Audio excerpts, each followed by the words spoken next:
All right, it's 8 o'clock, so we're going to start. Thanks everyone for being with me tonight. I'm very excited about tonight's topic because it should be very interesting, transmigration of souls. But we'll of course start with a little prayer of gratitude. Then I'll do a little 1-minute recap of what is energy healing for everybody who's new. And then we will dive into tonight's topic. And everybody who has questions or wants to adjust their audio, you can do that in the upper left corner of your screen.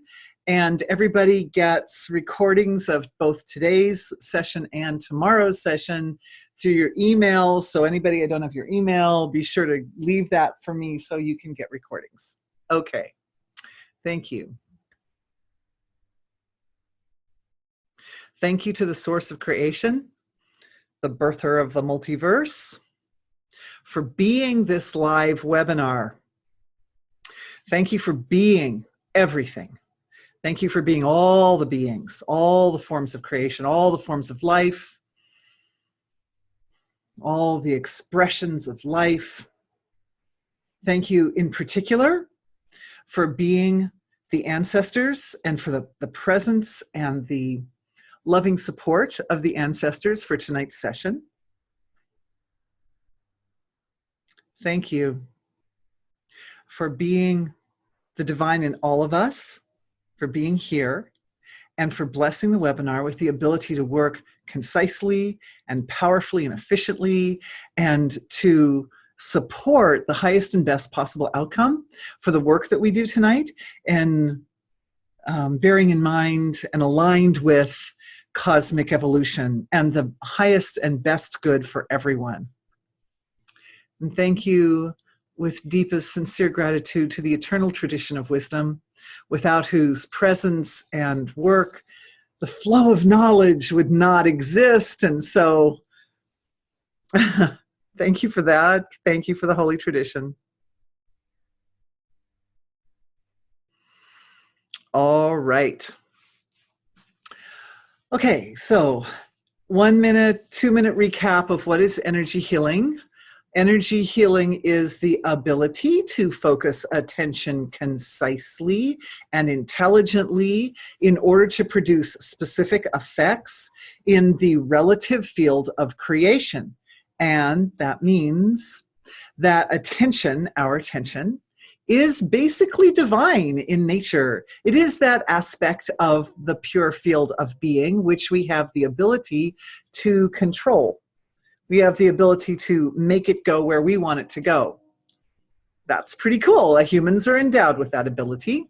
And wherever attention goes, it activates its own nature. It causes expansion and balance and purification and the gathering of all the resources necessary to support evolution. Attention is cool. And you got it. So that's how energy healing basically works in a nutshell. It's actually pretty easy. The other side of that story is that I will be using terminology which you may or may not be familiar with. So we have layers of self, from manifest, dense, like you can see it and feel it with your senses, all the way down to abstract, very, very abstract, and then the field of being itself. That's one side of the grid. The other side of the grid is from not nice to nice. Most easily said. And that, if we call this the x-axis, that's going to factor in really in a dynamic way in tonight's healing session. So I'm going to come back to that, since that was kind of simple. Not nice, nice. That's kind of simple, but there's more to it than that. All right. Okay. So tonight's topic is called Healings for the Transmigration of Souls. And what inspired me to do a healing session on this, or a live webinar on this topic, was the fact that as a group, many of you, many of us, all of us have been here together for really quite a long time. I have some people who've been with me now years. I've been doing this for years. So on that note, the group has become more and more powerful, more and more integrated. And what we've been doing is we've been pushing forward the boundaries and the potential of energy healing from the perspective of group work. And it's been very exciting to me because as a group, we've been able to do healings that are very big and very powerful and really affect dynamic change in the whole field of consciousness of the earth. And we've made nice connection with a lot of the intelligence of the earth. And we've done some beautiful, surprising, amazing things, surprising to me, because I normally am working more one-on-one with people, or I have my groups that I do for remote healings, but our group is really lively and it's really dynamic. We have in this group great spiritual giants. And so the potential is really big. So I thought to myself, okay, well, we've done all these beautiful healings and we've done stuff to, help people overcome the various tragedies that have been going on recently and healings for the Earth's ecosystem and various other things. What would be that one healing that would be most, you could say, closest, that would be closest to the absolute? What would be that one thing that we could do in our healing group that would support life on Earth in the most profound and efficient way? And that's when the idea of the transmigration of souls came to me. So I wrote it up and I noticed that I got a lot of emails saying, I'm not sure what that is. So I'm going to just give you a brief description right now. All right. So came to me many, many years ago when I was training to be a TM teacher, a meditation teacher. It came to me that the human soul, the soul of being, the divine spark of life, it goes through progressively and sequentially unfolding incarnations.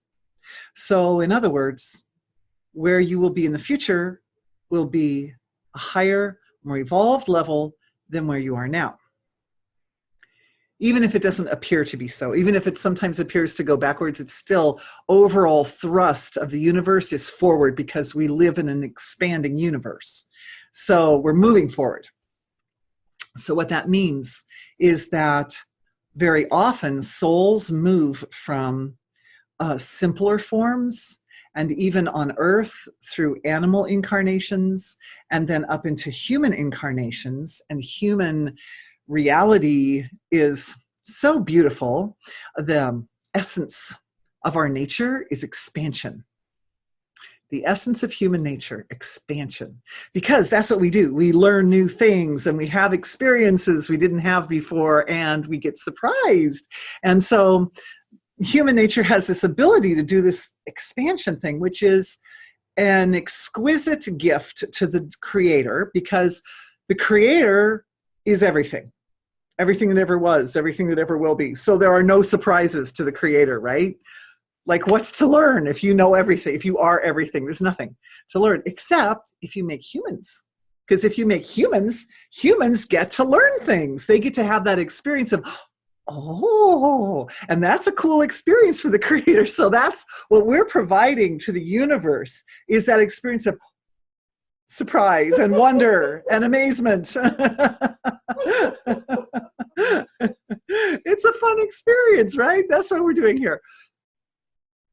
However, the nature of this field of creation, this relative manifest field, is that it tends to be so rich, particularly because of the way our senses are made, that we tend to get a little bit caught in this field. So what's happened over the course of centuries upon centuries is that souls have evolved up into the human condition and then gotten kind of stuck at this level. So what we see is an expansion of population.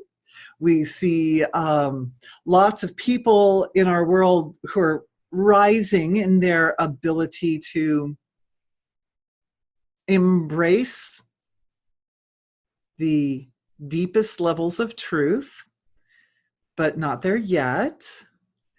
And that covering of the relative has kind of kept us caught in this human condition.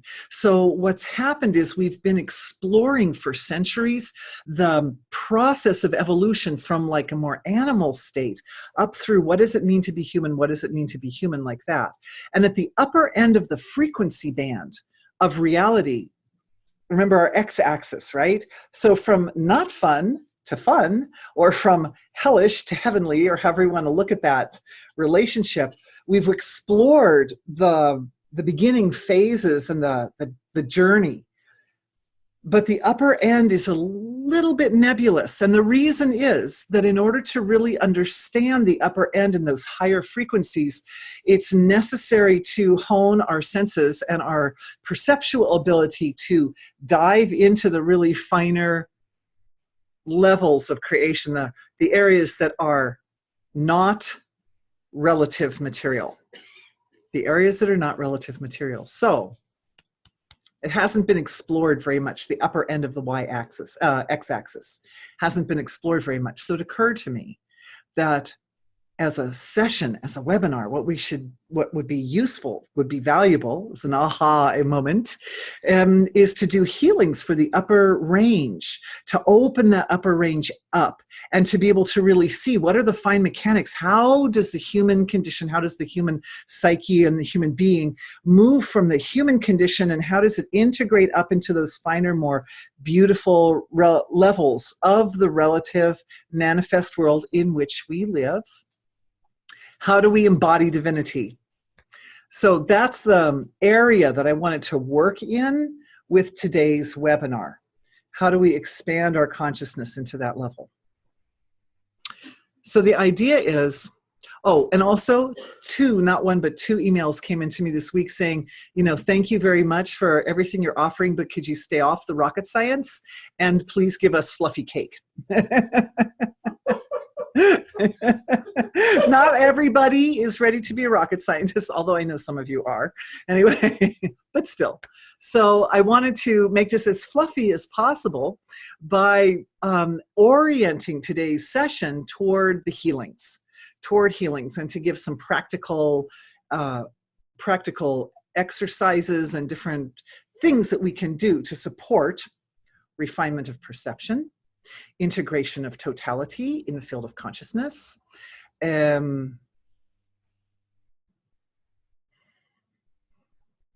opening of the channels of communication from the very finest levels of creation to this point where we all are right now. All right. So on that note, first thing I want to check in with everybody. This is what I do at the beginning. I check in and want to take a read on everybody's energy field and how we're doing here, how everybody is. So the first thing that I'm feeling is very nice, is a kind of an expansion of sweetness in the physiology. And what I see happening is an opening of internal communication channels. This is like healing happening. This is just me reporting what you guys are doing. Opening internal communication channels. So this means purification for the endocrine system, among other things. Because the endocrine system is that part of the physiology that's responsible for actual physical communication. We send neurochemicals through our body and we talk to ourselves through neurochemical language. So as that's opening, what's happening is a really nice flow. At the same time, the communication channels are opening, they're softening. And I'm seeing that coming with a flow, a kind of activation at a very fine level of the physiology, down in that collective level of the physiology of a very sweet love. That's the love that is given from the self to the self. It's a flow of love that connects between one's universal self and individual self. And so as that's opening, there's a lot of softening. It's softening for the physiology, for the physical self, softening for, I'm seeing some opening in the throat, neck area, because that's also where we communicate to ourselves.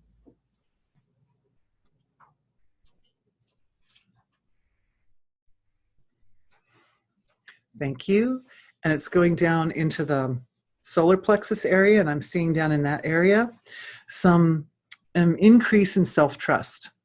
Now, as this healing is happening, what's really happening is we're activating and bringing forth values of goodness and sweetness and divine, our own divine being manifesting forth in different flavors and in different ways that are very supportive of the physiology, that are healing for the physiology. But as that happens, the key to powerfully incorporating this healing process and being able to harness it at a moment's notice, because that's what we're really doing in these webinars. These webinars, guys, are actually my advanced program. People ask me, could you do an advanced program to teach us how to do energy healing? Well, you know what? That's what these energy healing webinars really are. This is where we get into the deep nitty-gritty, like very juicy stuff, the juicy material. So I'm checking in the group, and I'm checking everybody in the group, and we've got a lot of people online tonight. And a big shout out to everybody in Ogden, because we've got a group of people in Ogden, Utah too. Thank you all for being with me. What I'm doing is I'm checking in with everybody where their point of balance is. Balance. That means balance between individuality and universality. It means balance between hell and heaven. It means balance between the right and left sides of the physiology. And I'm seeing the point of balance in the body likes to sit right in there in the limbic system, right up at the Ajna chakra area, but even the whole structure in front of the Ajna chakra. Ajna chakra is considered the pineal gland, but it is just a little tiny organ. But this whole area, this whole inner area of the brain that comes right out as the senses, that area is the part of the physiology where we establish balance. It runs right up and down through the whole physiology. I'm seeing the balance first established here for everybody, and then run right up and down the physiology. And that cord of light that runs from the crown of the head down through the body and into Mother Earth. Good job, everybody. So I'm just feeling that point of balance. And the relationship between balance and imbalance. Even there, the point of balance stabilizes.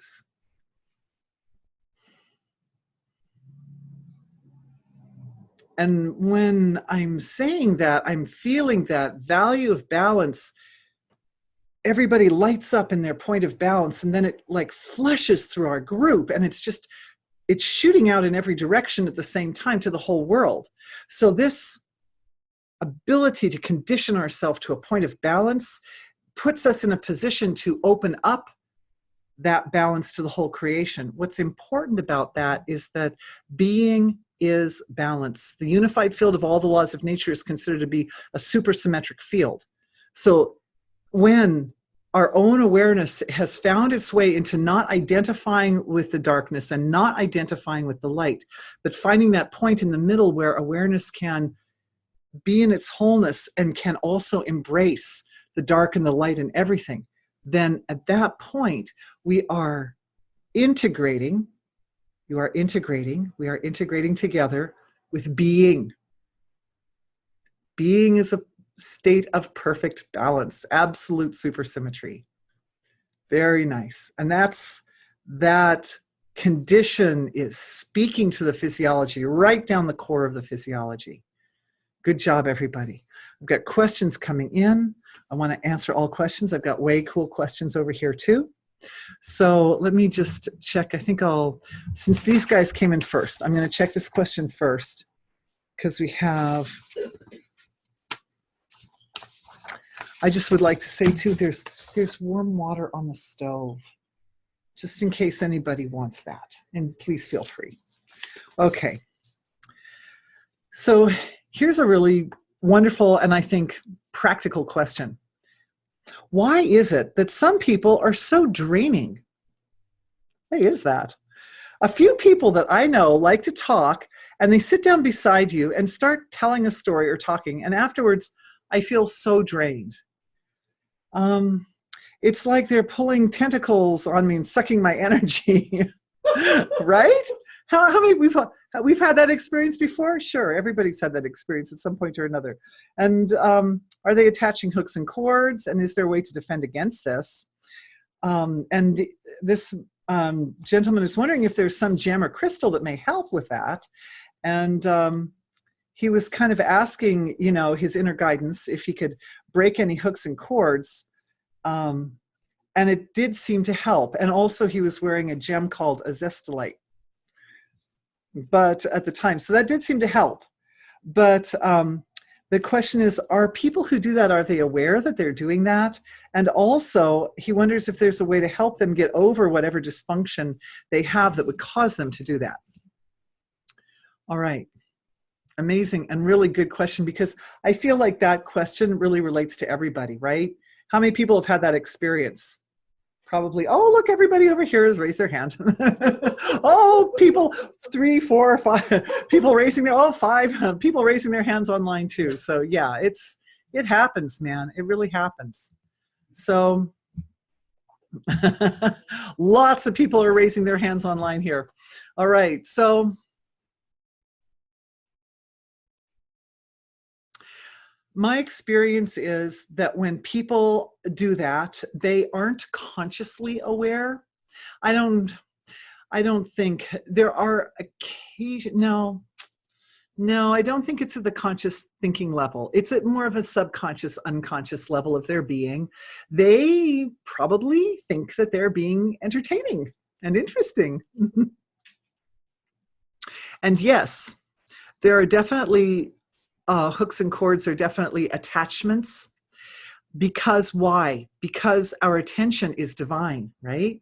So if somebody comes and has your complete attention, then they have something kind of cool right there, and they know that. And that may be actually at a conscious level for them. But I don't think people really most of the time feel that they're being like kind of vampire-ish or something. But yeah, your attention is precious, and it's beautiful, and it's blessed, and it activates life wherever it falls. And if somebody comes up and has grabbed you away from something that you were focusing on, then that is a time, the reason it happens, and I would say it's happened to me a lot in the past, but it doesn't really happen to me anymore. At least, gosh, knock on wood, it hasn't happened in so long I don't remember. But I feel that the reason it happens is to allow you to realize how precious you are and realize how precious your attention is. And when a person does that, they're doing it because you're like gold to them. So it's good to know that you're gold. It's good to recognize that, but realize that what's gold in you is that being. It is your divine being as it manifests as your pure attention, which is very powerful.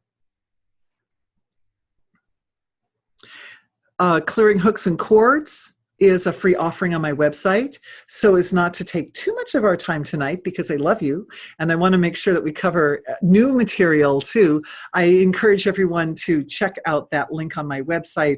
I think it's called Self-Protection, Clearing Hooks and Cords. It's just a short thing that's written in a video, so you can see how to do that. And my experience is that when I'm in a situation like that, I start immediately clearing cords as somebody, if they're coming up. The other thing is, and it doesn't hurt to do this, is to have a nice ready excuse. You can do that. Like, one thing I do is when I go out in public, sometimes I bring my children with me. My children love my attention. We love each other's attention and being together, but when I'm with my little group, then people are a little bit less likely to come in and want to exploit my attention. Remember, it is exploitation. So you have a right. You have a right to say, you know, thanks a lot for taking this time to be with me, but I have to go now. And you can even say, oh, gee, I have a dentist appointment or whatever it is. It's good to be honest, but it's also good to take really good care of yourself. And if we recognize consciously that there can be an element of exploitation, then all of a sudden it changes the whole feel of that situation. It's no longer, oh, they're doing me a favor by entertaining me, and it's really my precious time and attention is being used. Anyway, I hope that helps. The other question is, I wonder if there's any way for them to help them get over that dysfunction. And yeah, the main thing is by being respectful to yourself, you can, by example, and here's the difference between somebody who does that sort of vampire-y thing and people who don't. People who don't are naturally self-nourishing. This is what we do in energy healing, is we take our energy healing capabilities and turn them back on ourselves, right? And if I put my attention on that central core of my physiology, it gets completely activated and livened up and balanced, and all of a sudden I feel better, and every part of the bilateral symmetry of my physiology kind of chinks into place and feels better. So what we're doing is we're taking our own attention and our own consciousness and turning it around on our own physiologies and healing ourselves. And if you want, you can use your hand wherever something doesn't feel comfortable, because that also helps to kind of focus the attention. So when a person is naturally practicing self-nurturing technologies such as energy healing, then there isn't a feeling of, oh, I need to go get some energy from somebody else. Then that doesn't happen. So what's going on, technically speaking, with people who are kind of more exploitative is that their own inner structure that's responsible for their self-love and their self-entertainment and their self-nourishment and their self-support and their self-acknowledgement, that part, it's not functioning so well. I have, over the years, given a name to that part of the physiology, call it superconscious.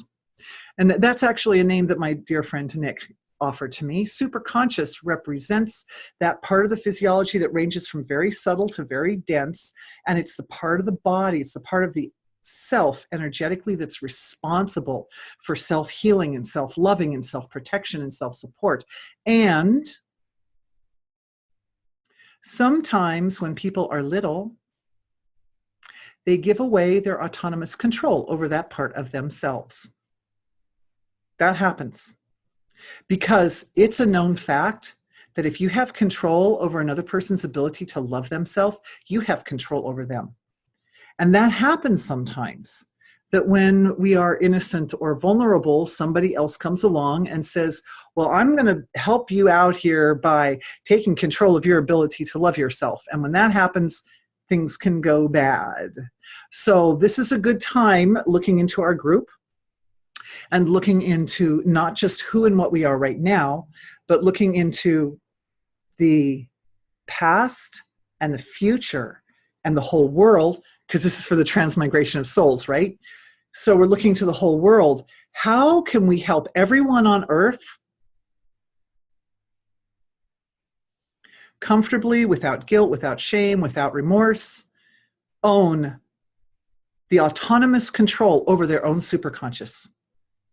How can we go in? Okay, so the answer's coming. Thank you, everybody. This is so cool. So in the field of consciousness, in the web of life, there's a particular energy resonation that's specifically for the superconscious. It's specifically for that part of being. And so what we're doing is, as a group, we're feeling into that aspect of consciousness. It's a very cool thing because it ranges from subtle to gross, and because you can nurture yourself just by your attention in a pure awareness way, or all the way to the physical, take a magnesium bath, or eat some delicious food, or give yourself an oil massage, or whatever. You can, all the way to the physical material, all the way to the subtle. We can take action that is self-nourishing and self-supporting and self-protecting, put on a seatbelt, right?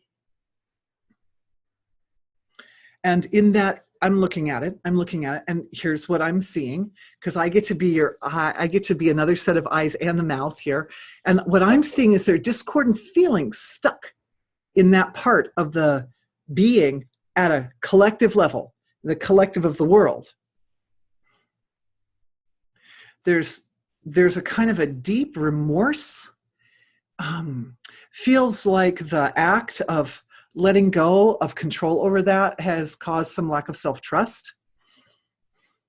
There's fear. Oh, a lot of people, oh, look at that. See, we're learning. I'm learning as I'm going along. Aha, oh, that sometimes people feel like not confident to be able to effectively protect themselves or love themselves or be the person for themselves that they need. People, there's fear. People are afraid. Okay, great. That's great to know. So just moving in. So we're identifying on one side of the axis, we have fear and lack of self-trust and other discordant feelings along with that. And then at the other end of the spectrum, we have the values of being that are the antidote. And we position right in the center so that we get to witness. So from the center position, looking at those darker feelings in the superconscious of everybody, what I feel coming up is, of course, is anybody surprised? Compassion, deep self-love, the self-acceptance without judgment, love without judgment. I think that those words sum it up really nicely. They sum it up nicely. So what are we doing? We've got this situation that's kind of like very abstract. It's kind of chaotic. We have a lot of people on earth that don't know how to love themselves, and due to that end up feeling like they need to extract love from their environment, manipulated out of the environment forcefully or something. And we've got this tremendous potential within each human being to be able to turn their own love back on themselves and self-nurture and self-heal and self-protect. And so by maintaining the state of balance, in the state of balance, everything relaxes. So awareness relaxes down to that state of being, state of balance, and allow those energies to just interact with each other in a really beautiful way. So I'm just watching it. I'll let you know what I see. This is very cool. So there's a range. This is what I'm seeing. There's a range of self-dislike, and there's a range of potential to love. And for the more people don't like themselves, the more powerful their own potential to love must become in order to balance that. And so for those who I would say are in the worst condition, they're the ones who receive the most intense, the most powerful, sweetest impulses of self-capability to support and protect and acknowledge and adore, etc. And when we look at that, what it's doing is it's stretching our capability, because we're right in the middle, right? When you're in the middle, you can stretch open and you can look at the whole range. Even if you're already really good at loving yourself and you've already got that part taken care of, we can stretch out, we can watch it as it goes through the collective. And it allows us, we're shining light. That's all we're doing. We're shining the light of consciousness into that upper register, into the upper range of what's potentially possible. And now everybody may be seeing this differently, and it kind of ties into another question here, but each one of us, our senses of perception are stronger in different areas. Some people are more visual, some people are more auditory, some people are more sensory, haptic, you could say, taste, smell. But whichever way your senses like to work best, what's happening is the very high frequencies are extremely luscious. They're extremely sumptuous, absolutely beautiful, delicious. If you hear the tones are very, very rich and high, like beautiful jazz chords resonating up in the angelic realms of creation, like that, the kind of frequencies that we get in crystals. I've got a nice supply of crystals here. There's some Eudolite. Isn't that beautiful? It's deep, man. It's deep. It's white on the inside and dark on the outside. It's beautiful. Okay, so those high frequencies, and what that does is it starts to tune our senses of perception into finer degrees so that we can really comprehend the reality at the junction between where humanity resides mostly, hey, and those fine realms of creation that as a race we are stretching into. And what that does is that's going to smooth out the transition of souls, the transmigration of souls from the human condition into divine level of reality, divine condition, in a way which is full of grace and absolutely beautiful, absolutely comfortable, and absolutely fulfilling. Part of the problem is it's very fulfilling to be human.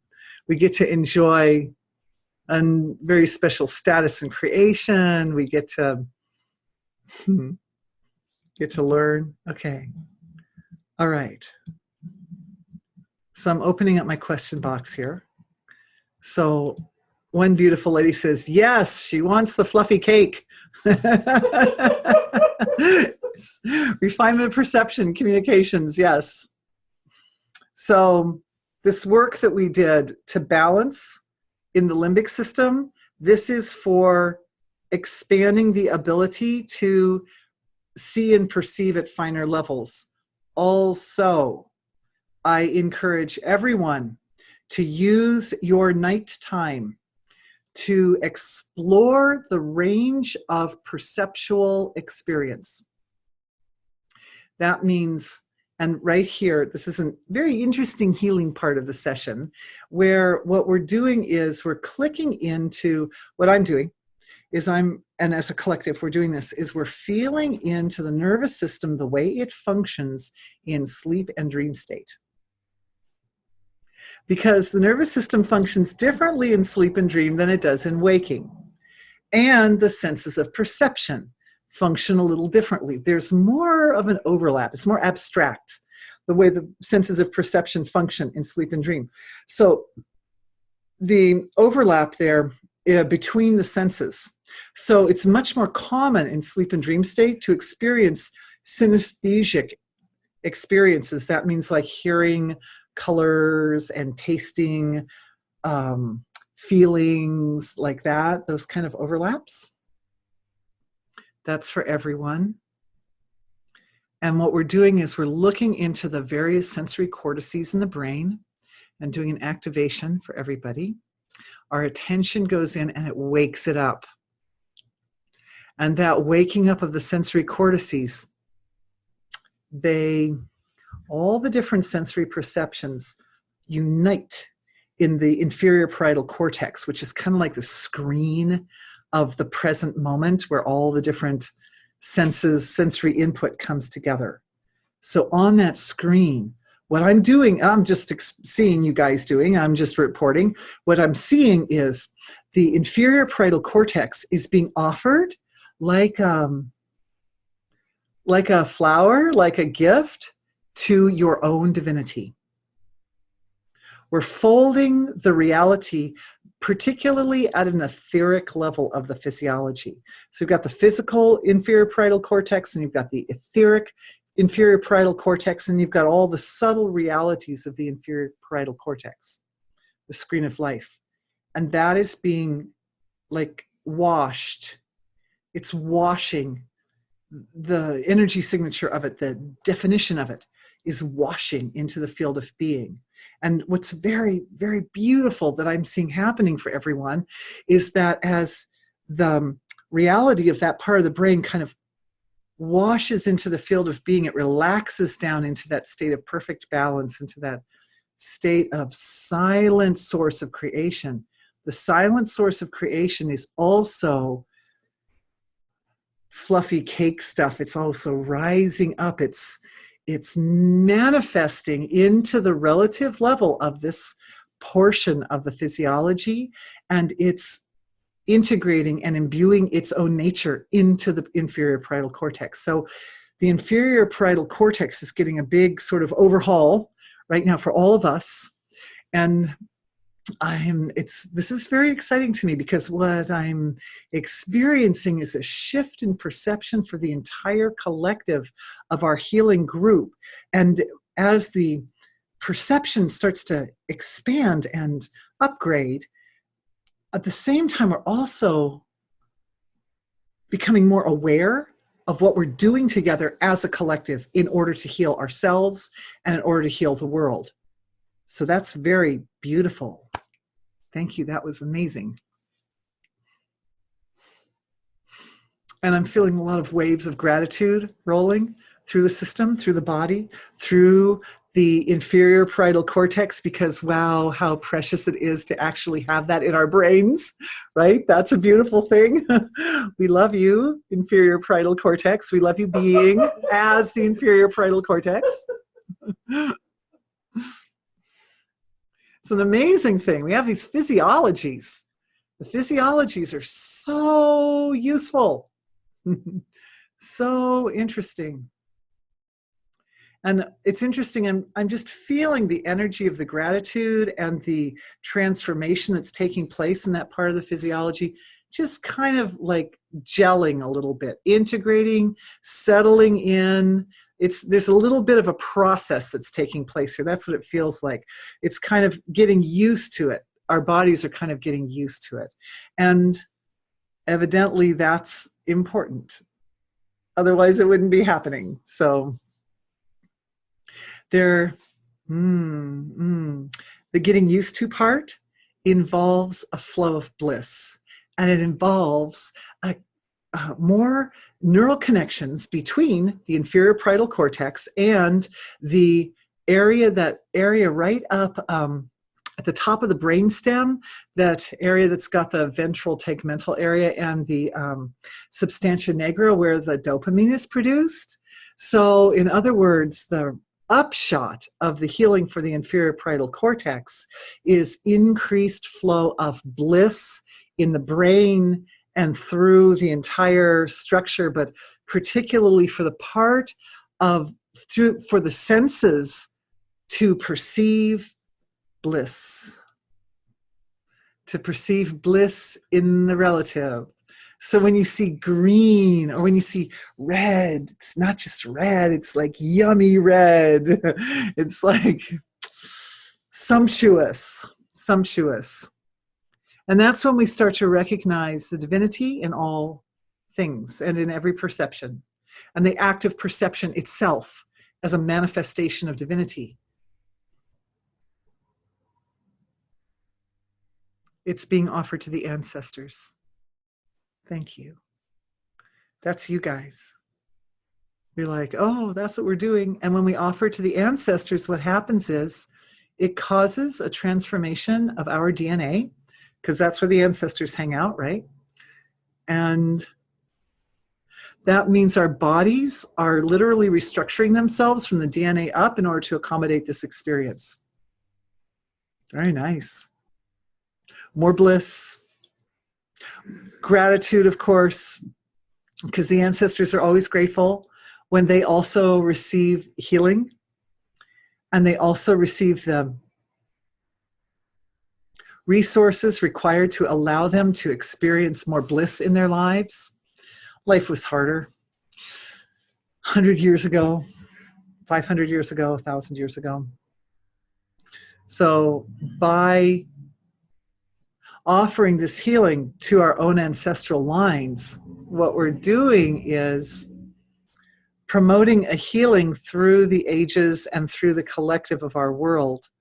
Because my ancestors, some of them were your ancestors, and they sure as heck were also ancestors to people who aren't even in on this call. So what that means is that we're supporting a transformation that touches everyone. And I can just ask, we'll just ask in the Akashic Record, well, how far back does it go? We are not measuring generations, we're measuring years, 100, 1,000, 2,000, 3,000, 2,000, 2001, 2, 3, 4, 5, 6, about 2,500 years, 2,500 years. That pretty much covers everybody alive on Earth right now. Beautiful, beautiful, beautiful, beautiful. And it's attracting the attention. I love it. We're just going from one healing to another. This is so beautiful. So another healing, it's attracting the attention of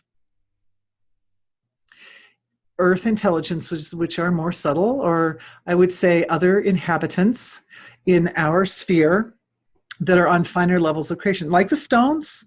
Like the stones, I mean, these are living things. These are living, beautiful things.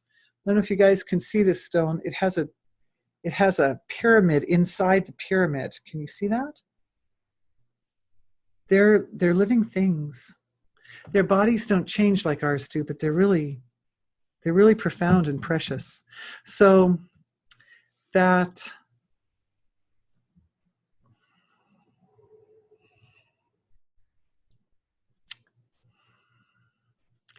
okay. So what's happening is that on our earth, there have been a lot of events and circumstances which have occurred that left people feeling not happy, because this is a learning field. So we tend to go back and forth between having a challenge present itself and then figuring out how we're going to overcome the challenge, and then coming into a better state of being. And then after a little bit in the better state, another challenge presents itself, and then we figure out how to overcome it. And then by overcoming it, we come into a better state of being, and we've been kind of like slowly, step by step, crawling up the ladder over the long course of time.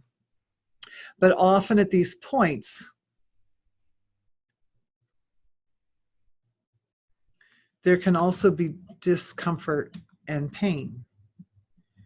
And the shift that's being created right now is basically, this perceptual shift is basically awakening the ability in the ancestors to access their own healing potential, and particularly their own, if you want to call them up at the happy end of the x-axis, those energy frequencies or aspects of self which are at a very high level, very refined, like angelic structures, like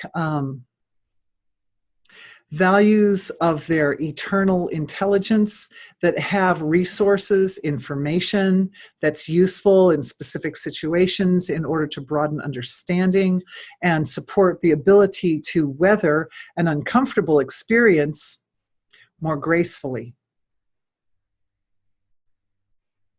And we can even look at those values of the intelligence of our ancestors as being. Aspects of ourself, but also forms of divine being that manifest in a very pure way, like the soul of a stone. Very simple physiology, but very pure consciousness. All right, I want to come to another question. Thank you, everybody, for the questions. Is the inability to reach the finer points of the y-axis creates a feeling of being trapped in this human experience? Oh, that's a really good question. I'm going to reframe that just a little bit. So her question is, the finer points of the y-axis are more expanded and more eternal and less bound and constrained by the relative. And so the question is it that having that experience could produce a feeling of being trapped when you come back into the physical form? There are a lot of different ways to answer that question, because it can be answered from various different levels of consciousness, and all the different levels of consciousness have different qualities of perception associated with them. So, but let me see if I can do it justice, because it's a really profound question. That's why it's one of those questions that can be answered in multiple ways.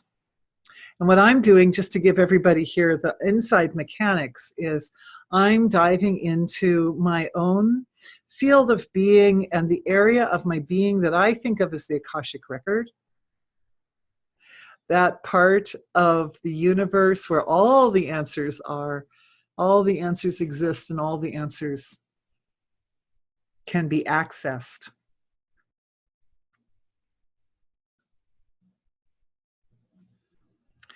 Remember that human life is created by being because it's fun for being to experience itself as human. So always being is experiencing itself as human through us, always. Whether we are consciously fathoming the subtle levels of the y-axis or not, this is the reality. The reality is that being is living in this universe through all of us living beings. And it's seeing the universe from each person's individual perspective. So it's a very exciting experience for the source of creation to know itself to be completely free and completely unbounded and completely total manifestation of the whole creation, and at the same time appreciate what it's like to perceive that from a single point of a single human nervous system. It's exquisite. It's exquisite. It's beautiful. It's like the details in the flower or something. It's just so, this is actually a rather small flower and we're like zoomed way up on it, right? Which is kind of the experience that happens of the human reality, is that the whole totality of the universe zooms in to get a nice picture of what universe looks like from this perspective. The totality is not lost.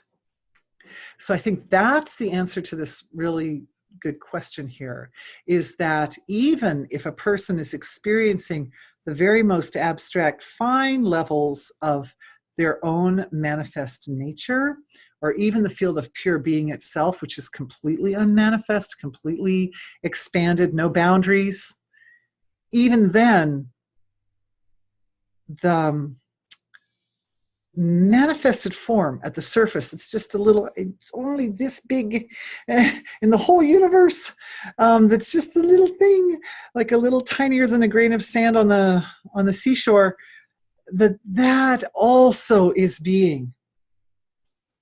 The difference between the manifested level of self and the unmanifested level, oh, here we get into the rocket science, everybody. The unmanifest level of self is that the manifest level of self, the unmanifest, it folds on itself. It folds and folds and folds and folds and folds and folds, and it folds to infinity. And when it folds to infinity, and then infinities of infinities enough times, it becomes a little bit more dense, and that's how the denser levels of creation are formed. They are folding in on themselves of the unmanifest level of creation so much that it starts to make shapes. You could even say like little asymmetries work their way into that process, and those asymmetries give rise to specificity. They give rise to dark over here and light over here, and eyebrows and noses and all the different little bits and pieces that make one part of reality different from another part, manifest reality. However, I'd like to address one other point about this question, and that is a feeling, okay, the rocket science was okay. All right, thanks, guys. I'm getting raised hands over here. I get to see what people are sending me from other places too. The other part of that is the feeling of being trapped. I think it would be good to look at that for a second. Because doesn't that really tie into the theme of today's session? That what happens is people go through incarnations of various types and varieties, and they're smaller forms or more simple forms, or they're living on what do they call that, instinct. And then we come to the human form where we have this opportunity to be autonomous and to make our own decisions and learn our own lessons. And then we tend to get trapped. This is what's happened. This is what's happening right now on Earth. And that's why we're having this energy healing session tonight, is because human beings have gotten trapped in the human condition, and for some reason we're having trouble working our way into the next level of manifestation. Instead, people keep coming back again as humans again. Not that that's such a bad thing to do, but not if it's a byproduct of being trapped. So we need to clear. My feeling is trapped is a feeling Underneath trapped, is the emotion of fear. It's the fear of not evolving. And I really feel that that's the energy frequency that is most prevalent in the inability of humanity to kind of morph forward and become a greater level of its own potential. And when I say this, I don't necessarily mean that we're all going to die and be angels or something like that. That's not what I'm saying. What I'm saying is that the human condition has the ability to raise itself up from within its own nature for all of us on earth to live a more heavenly existence. We have to do that first before we can all be angels. Maybe we don't want to be angels. There are a lot of fine beings in creation. Angels are one of them. There are all kinds of beautiful beings of light with light bodies that exist in fine realms of creation. But remember, in those realms, they're closer to beings, so they're more all-knowing, and they don't get to have the oh experience. They don't get to have that experience of surprise, because in a lot of the finer realms of creation, the beings are just full of light. They're just experiencing the flow of God energy constantly, like just raining through their physiologies constantly. So what may be no expectations, because if we have any expectations, that will actually detract from the ability for being to exceed our expectations, right? Oh, thank you.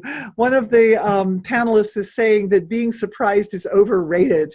Yeah, well, certainly in the human condition, there are too many times when it's not as much fun as we would like it to be, right? So thank you for that. And you're right that if one is in a state of all-knowing, all present, all conscious being, that there's some bliss in that too. Beautiful. The point that I'm trying to make is that it's possible that the healing work that we're doing in this session is actually designed to support the ability to bring the best of the human condition up to a level that aligns with a finer, more profound level of creation. So we can have our cake and eat it too. Definitely fluffy cake. And eating the fluffy cake. So that's the idea. All right. So we addressed that. Okay, more questions and comments coming in. When I think about the saying being trapped, I feel the trapped feelings for me come from the traumas I've experienced. So this lady's describing the feeling, that fear of not moving forward or not evolving forward, as coming as much from the inside as the outside. Because what she's saying, I feel, right? I feel the trapped feelings. She feels them inside, but she also feels that those feelings got trapped inside of her as a byproduct of trauma from the past. So went through the traumatic experience and then self-identified with the experience of not being able to move forward and not being able to have autonomy over one's own reality. And then that got sort of stuck in the system a little bit. Beautifully, I reframed it a little bit, but this is a really good point, because we're all working we're building into our future off of our past experiences. So what we want to do is, again, and this was something this was a healing I wanted to do for all of you tonight, is I wanted to open up the ability for everyone to access the Akashic Record, because that's really a useful skill set to have in the future of humanity as we move to the heavenly end of the x-axis. Right? There's certain skills that we need, such as refined perception, such as accessing the Akashic Record. These are basics. We need them. So there is a specific energy frequency for the Akashic Record. And the Akashic Record Everybody in the group is receiving a download for this energy frequency, so you have access to it always. And for some people, there's some clearing taking place in the upper areas of the crown and the upper chakras, the 8, 9, 10, 11, 12 chakras, because that's where the information comes in. Also, for some people, there's some ancestral clearing of fear also that comes down into this area because the ancestors are afraid that if we have access to the Akashic record, we're going to tell all the secrets. Oh, and we're not necessarily going to do that. But if we need information from the Akashic record, we should have that information. The ancestors don't have to be afraid, because they can understand that they are also protecting themselves. Remember the healing that they just had? They all got that healing to heal their superconscious so that they are self-protecting. When they are self-protecting, then nobody's going to say anything that's going to ruffle any feathers. It's just truth. Speaking truth is not a bad thing. It's just good to be discriminating and do it appropriately. When it supports highest evolution, cosmic evolution, divine intention, then speak the truth. Then it's fine. Just pulling out everybody's mud is not useful. That was for the ancestors. Thank you, ancestors. And thank you particularly for that lady's ancestors, because they were afraid too. So the feelings of being trapped coming from within. Oh yeah, we're going back to the Akashic record. Okay. The Akashic record has an energy signature. That energy signature stretches from the very beginnings of this manifested creation all the way through to the very ends of this manifested creation and everything in between. And it changes. When it starts out like a baby, it's like a series of archetypal templates that are very, very simple in their structure. And then these simple structures, they become more complex and more evolved and more interesting and more rich in their structure. And then they become so complex and so rich in their structure that they start to kind of like a fractal or something, like the Mandelbrot set. Have you ever watched some of those amazing videos of like diving into the Mandelbrot set deeper and deeper and deeper? What happens is these patterns start to emerge, and you find the patterns come out again and again and again, always in the same order and always in the same format. And so after a while, after becoming more and more diversified and more separated values of expression, they start to merge back into a unified state of expression. The same pattern emerges over and over again.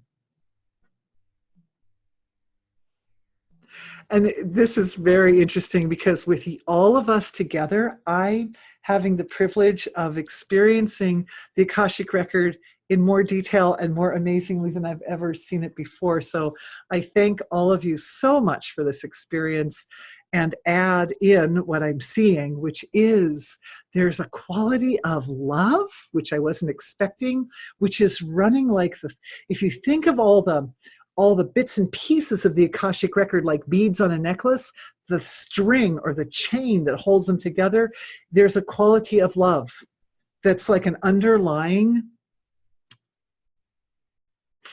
energy signature or frequency. And it's very interesting. Oh, I know what this is. This quality of love is present because the Akashic record isn't used to being examined at the level of closeness that we're examining it. It's used to sitting quietly in the background and people don't really notice it too much. But because we are a big, healthy, powerful group of people, and we're all looking at it together at the same time, it's like being tickled. The Akashic record's like, oh, you're looking at me. And what I'm realizing is that it is itself a sort of life force, a life form, a sentient life form in our creation, just like literally everything else in the creation is being manifest. Wow. So this loving flow of attention that we are offering to the Akashic Record with our love, gratitude, patience, it says patience, okay, patience, appreciation. I'm feeling a lot of really rich, beautiful, luscious, yummy, emotional structures flowing from our beautiful group to the Akashic Record. And our group is organizing itself, and we've done this before in a very orderly manner so that the flow comes right from the center of the group. It's like we're creating a ring or a circle, a healing circle, and that loving force of life force of our own divinity manifesting through our little tiny human selves is going like a little tiny offering, a little flower to the Akashic Record. And as that happens, it's creating a great tickling and activation and loving acceptance, opening it. Thank you. Okay, so we've got a question coming in, and this is how the healing is manifesting in order for this to happen. What's happening is first we give something to the Akashic Record, and then the Akashic Record gives us access back. So what we're doing is we're offering our love and gratitude, acknowledgement and appreciation, and then the Akashic Record wakes up for each of us and integrates at the celestial and also causal level of our physiologies. That's the difference between someone who's got access to the Akashic Record always and someone who feels that they do not. People who feel they do not, the Akashic Record sits in the absolute for them. It sits at a level of being for them that's unmanifest. And this is a situation where the activation, the tickling of the Akashic Record is rising up in such a way as to integrate itself into the more manifest levels of our own being. There's some rocket science for you. There's some rocket science. So it's waking up the causal levels, the celestial and causal level of physiology with the true essential nature of the Akashic Record. It's no longer the Akashic Record out there in the Akasha somewhere. It is you. It is us at the level of space in all the way. For those who are ready, for those who are able to get this one, it actually structures itself in the space of the physiology all the way to the physical level of the body. Good stuff there. You've got spaces in the physiology. Spaces all over in the physiology, all over. Purification in the spaces, particularly for people in their ears. Seeing purification in the ears. Clearing distress in the ears. Clearing misunderstanding in the ears. There are also some spaces in the brain, different ventricles. There's like 4 ventricles in the brain. So those spaces are also clearing. And what's happening is there's a flow of knowingness that's coming in through the crown of the head, and it's filling into those channels and spaces in the head and in the brain with the flow of pure knowingness. This wakes up the experience of self in the ears, in the ventricles in the brain. It wakes it up so that what we experience in that area is understood, even if only abstractly it's understood. It's important that you realize that you're understanding something even if you can't articulate it. It's important. Okay, now I'm going to give you a couple of examples because we need to like kind of stabilize this up. So a couple of stories. One story is that I had a client come to me, and he was a mathematician, and he wanted a mathematical formula. Well, I'm not a mathematician, and I'm not anywhere close, and I know even less about computer science than I do about math. But he's both mathematician and computer scientist, and he's like, I want this formula. And I'm like, he said, well, go to the Akashic record and find the formula for me. So I'm like, he was kind of a bossy guy. I love this guy. I really love him a lot. But anyway. So I went to the Akashic record and I went, okay, this is what you want. We'll go look, see where we can find it. And I could, from his description, I could identify an energy signature for that formula that he wanted. So I went in and I looked at the formula. I'm like, okay, I got it. I got the formula and I can feel it as an energy signature. I could feel it as a impulse of intelligence. And then I had to articulate it. And since I'm not either math or computer science, that was tricky. But what I did was I started just describing what I saw. And it was very abstract. It was more like trying to describe shapes or something. And I was describing, first I was able to see segments, and I was able to see how the segments interacted with each other. And I started to describe to him, and I didn't know what I was describing. But in a minute, he smiled and he lit up and he said, that's it. I got it. And he went off and did whatever he did with it. We don't know what he did with it. We suspect what he did with it. But anyway, the thing is, I was able to pull the information up out of the absolute to a certain point. And he was able to come in because there's a connection of love between us. And because he has all the math and computer science, he was able to reach down to where I was pulling it up. And then he was able to grab it, like pluck it out of my verbal description. My verbal description literally meant nothing to me. If you asked me to take that, what I said, and turn it into some computer program, I couldn't do it. But he could do it. So we worked together. We worked together to do it. The Akashic record is like that because it is a collective. So the Akashic record is present at every point in creation and at every point in the physiology. And know, when you are looking at anything, when you are perceiving anything, you are perceiving that. So it helps to make the connection. Here's another story. And this is from one of the gentlemen our gentleman in Cabo shared this one with me, but it's such a beautiful story. And inspiring. I wanted to share it with all of you. So years and years ago, he had a friend, and I don't know all the details, bless me if I miss a detail here to my dear friend in Cabo. But anyway, he had this friend who was a cool guy, but didn't know how to ride a motorcycle. And the thing about motorcycles is they're kind of like guns. It's better to be trained before you use one. But someone had brought a motorcycle and he's like, I'm going to take that motorcycle for a spin. So he got on the motorcycle and he did not even get out of the driveway before he had dumped that thing over on himself and broke his leg. And so, I know, darn. So of course, I had to come and take him to the hospital, and the doctors are, oh yes, the leg is so badly broken, we're going to need to do surgery tomorrow morning. So he's waiting in the hospital overnight, but this particular gentleman was a spiritual practitioner. He was a meditator, and he had really amazingly deep, beautiful spiritual experiences, including the experience of accessing the Akashic record. So he said to himself, well, as long as I'm laying here overnight in the hospital, why don't I just look into the Akashic record and see if there's a way that I can heal my leg by myself? So he did. He looked into the Akashic record and he found the information of how to knit his bones back together.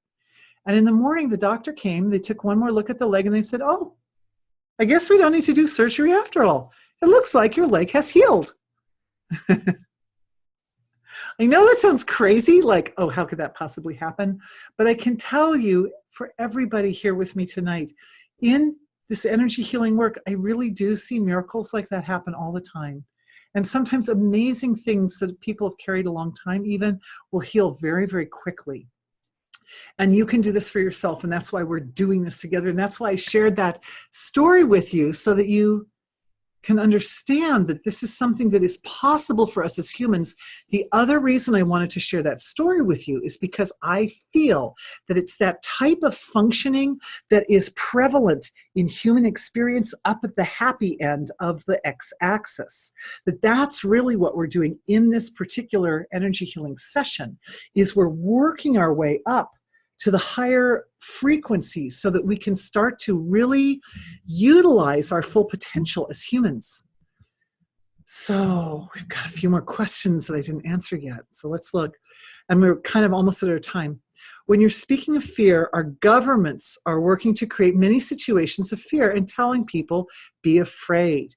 Maybe that's part of being afraid of letting go. I would probably agree with that. I think that the dramatic sells, it sells. So like clickbait, you know, warning, urgent, you know, people are being abducted or whatever. So yeah, there is that. And I agree that the more self-sufficient we are, the more we're able to draw upon our own inner wisdom in any given situation. And particularly now, when so much information is out on the internet, it's very, it takes a lot of discrimination to figure out what the actual truth in any given report actually is. Because you've got people on one side of the political spectrum and people on the other, and their stories don't mesh. And the question is, what actually happened in Las Vegas and what actually, you know, happened in Northern California? There are a lot of conflicting stories. So I'm looking for everybody. What we need to do is, this is one of the values of having access to the Akashic Record, is that we can dive into the Akashic Record and pluck out the actual truth. Well, what actually is happening? And how much of this is true? Sometimes just a percentage is true. Here's another one. I'm going through these last ones rather quickly, so I want you to know, and we're at our time, so I'm just going to read them out, and then what we might do is dive back in and go into more detail with them tomorrow. And everybody who's on the subscription program, you know, will be together tomorrow anyway, and everybody will get the recordings, so all the questions get answered. What about the feeling that one has some purpose to fulfill on this particular place, the earth, that may not be completed in this lifetime? Okay. Oh, see, 3 people raised their hands on that one. So a lot of other people had the same. Thank you, everybody, for saying, yeah, me too. That's cool. A lot of times we as humans, I think I've mentioned this before, we will take on generationally very big challenges. We'll take on the learning of lessons that are so big that a single human in a single human lifetime would have a lot of trouble working it out. And so what we do is one person will work on it, and then they will pass it to their child, and then the child will work on it in their life, and they'll pass it to their child who will work on it in their life. And I know our family's working on some projects like that, and I suspect that most families are working on them, whether we know it consciously or not. So sometimes that experience can give rise to that feeling, because you may be working on a project or a lesson that's been passed to you from multiple generations, and it's a big one. There's certain lessons that are really quite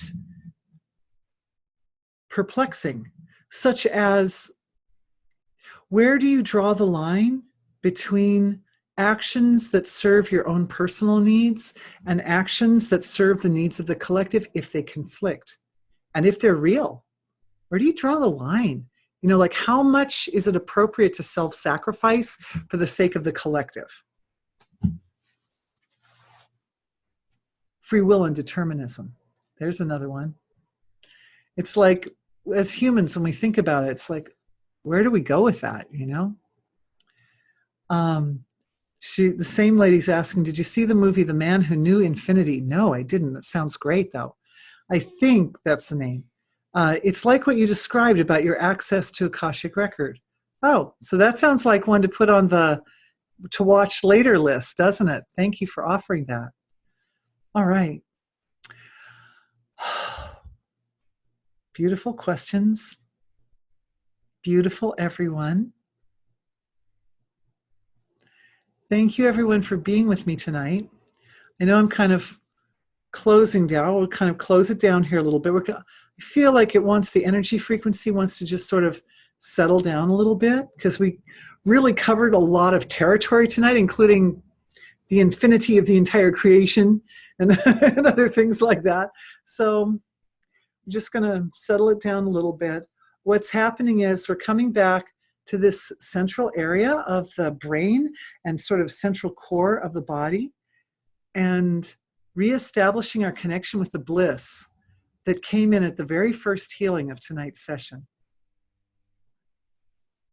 And it's also, some of it is stabilizing in the solar plexus, which is also one of the areas that's kind of like a seat or home to the superconscious, because that's where we hold our power, right? That's where we own the ability to have autonomy over our own ability to self-love and self-protect, self-acknowledge. And I'm feeling a wave of gratitude and love going through the group to the ancestors and through all of us, because we did a lot of integrating tonight. We did some beautiful, great, big, beautiful healing for the ancestors. That was important. When we did that, we were healing the whole world.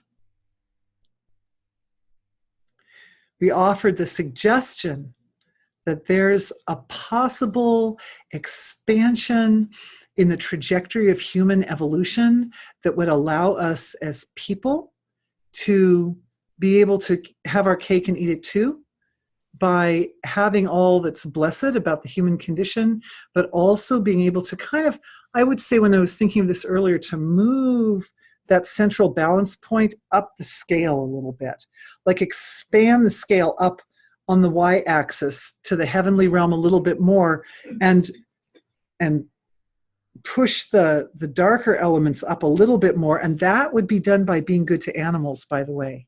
Because if animals live sweeter existences before they come into human condition, then they're going to start out at a higher level, higher energy frequency, just throwing that out there. And then that allows us to move our central balance point up.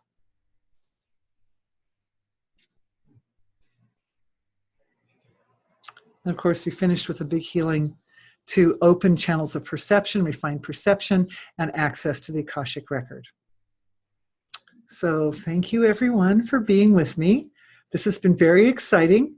I've had a lot of fun, and I'm really grateful to have the opportunity to see, for everyone to see and speak these healings.